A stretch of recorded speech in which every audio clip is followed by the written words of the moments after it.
काऊन उठवते? मित्रांनो, पशुसंवर्धन विभागामार्फत नाविन्यपूर्ण योजनेसाठी जिल्हास्तरीय राज्यस्तरीय 10 शेळ्या आणि 1 बोकड ही जी योजना मित्रांनो राबवली जात आहे. या योजनेसाठी मित्रांनो लागणारे महत्त्वाचे डॉक्युमेंट कोणकोणते आहेत आणि या योजनेसाठी मित्रांनो कोण फॉर्म भरू शकतो याच्याबद्दल माहिती आपण पाहत आहोत. माहिती पाहत असताना तुम्ही ते पाहून घ्या मित्रांनो. सर्वात पहिले ते टिप पाहून घ्या मित्रांनो.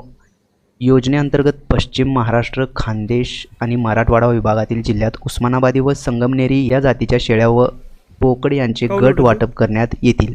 2 नंबरला पाहू शकता. योजनेअंतर्गत कोकण व विदर्भ विभागातील स्थानिक हवामानामध्ये धग धरणाऱ्या व तसेच पैदास सक्षम आणि उत्तम स्वास्थ्य असलेल्या स्थानिक जातीच्या शेळ्या व बोकड यांचे गट वाटप करण्यात येतील.